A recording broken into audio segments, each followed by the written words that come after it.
Hola, bienvenidos a un nuevo video. Mi nombre es César Urbanes, soy estudiante del segundo año de Medicina de la Universidad Nacional Experimental Rómulo Gallegos y en este primer encuentro nuevamente les estaré explicando sobre las generalidades de la angina cardíaca. En los países más desarrollados, las enfermedades coronarias representan la principal causa de muerte en ambos sexos y es responsable alrededor de una tercera parte de todas las muertes. La angina cardíaca, o también conocida como anteriormente dije, angina de pecho, es la manifestación clínica de coronopatía más frecuente, que se describe como un tipo de dolor torácico caracterizado por molestias o presión precordial. Este se debe al desequilibrio en el suministro y demanda de oxígeno del miocardio, provocado por el deterioro o la obstrucción arterial coronaria, o también puede verse a otros trastornos importantes como lo son la valvulopatía aórtica, la miocardiopatía hipertrófica o los espasmos renales coronarios. Pasemos a lo que es la etiología. Tenemos que la angina cardíaca ocurre cuando la carga que soporta el corazón o la demanda miocárdica de oxígeno resultante supera la capacidad de las arterias coronarias de aportar una cantidad de sangre oxigenada, como puede suceder cuando se reduce la luz de las arterias. El estrechamiento de la luz puede verse a los espasmos de la arteria coronaria, rara vez a embolia de dicha arteria, y la causa más común y frecuente es el resultado de una arteriosclerosis coronaria, que es la acumulación de colesterol, lípidos y células inflamatorias en las paredes de las arterias, provocando así que el corazón no reciba sangre suficiente. La sangre contiene oxígeno, que el músculo cardíaco necesita para sobrevivir.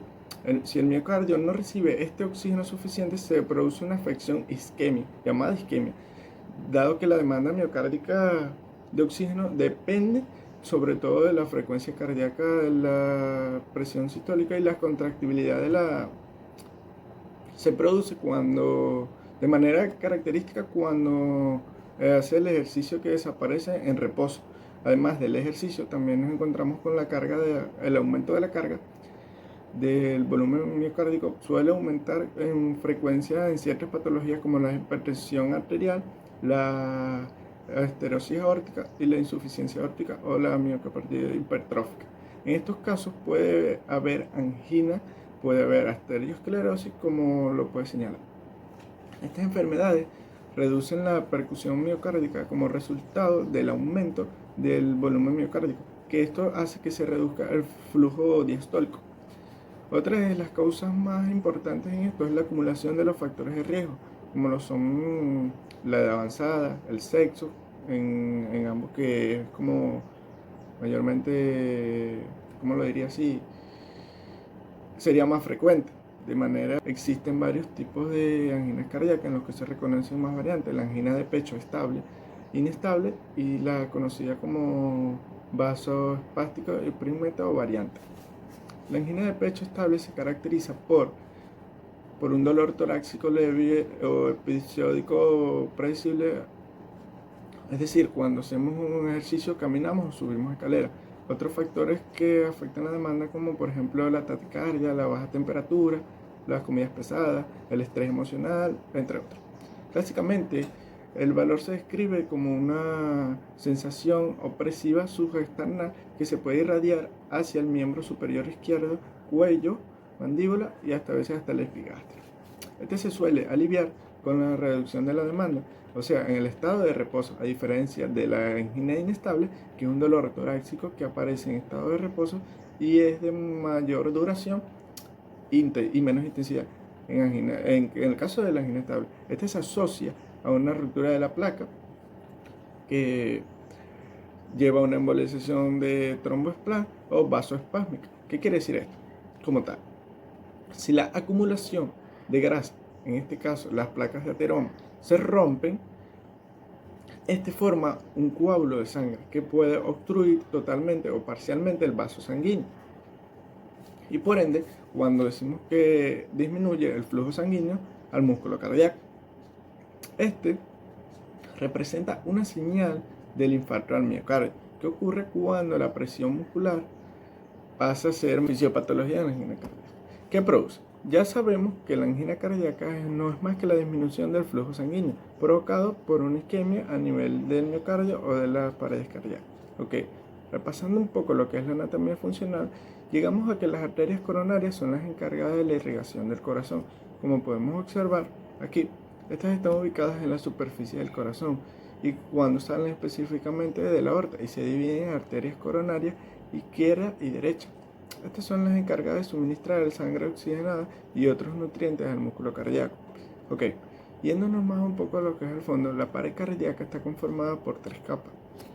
El epicardio, que es la capa más externa que recupera el corazón, el miocardio, que está situado debajo del epicardio y es un tejido muscular propiamente dicho, y el endocardio, que es la parte más interna del corazón que irriga los vasos sanguíneos, que va a transportar la sangre en un túnel sin fin en células a través del sistema cardiovascular. Okay. La arteriosclerosis coronaria puede hallarse en cualquier vaso, pero esta suele manifestarse en áreas donde la sangre es más turbulenta, como por ejemplo las bifurcaciones musculares. A medida que la placa teromatosa crece, la luz se estrecha progresivamente. Esto hace que se provoque una isquemia, por lo general angina cardíaca. O sea, la estenosis que provoca la isquemia va a variar dependiendo de la demanda de oxígeno. En los pacientes con angina estable, por lo general la angina típica de esfuerzo, se presenta una obstrucción coronaria que en determinada placa teromatosa que reduce el cambio de más de un 70%.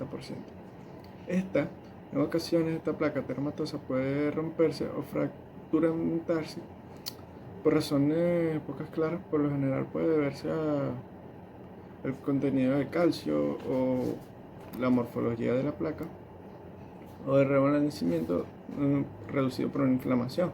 En la ruptura se expone el colágeno a otros materiales trombógenos que ayudan a las plaquetas, las cascadas de coagulación que conocen la coagulación de un trombo, obstruyendo así el flujo sanguíneo y dando así lugar a una isquemia miocárdica.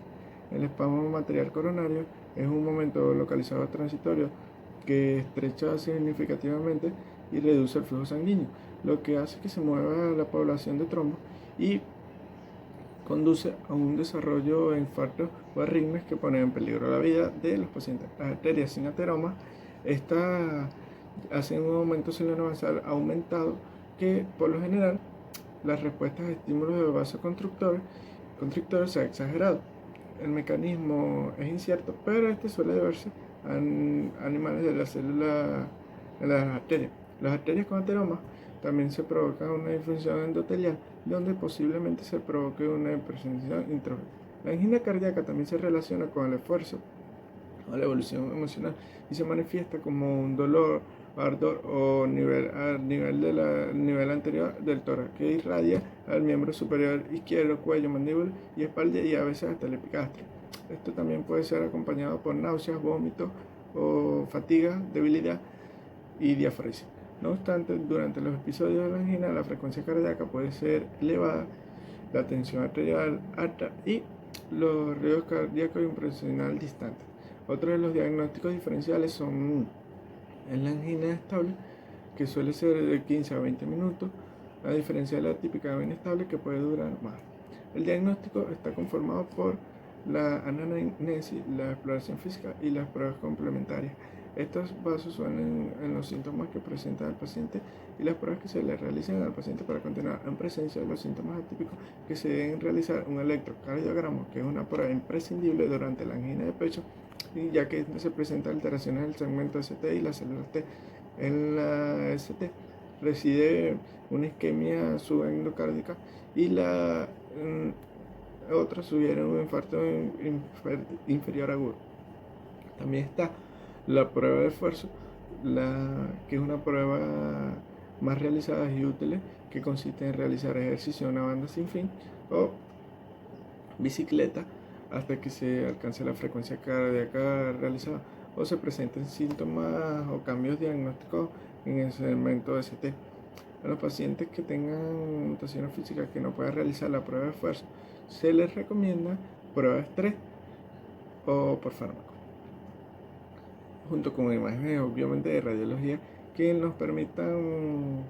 se le permita medir el corazón y se observa si existen algunas zonas donde el flujo sanguíneo es deficiente. También tenemos la arteriografía coronaria, la radiografía o los cateterismos, que son las pruebas más exactas donde se puede diagnosticar, donde se pueden ver las arterias coronarias y la localización de las obstrucciones.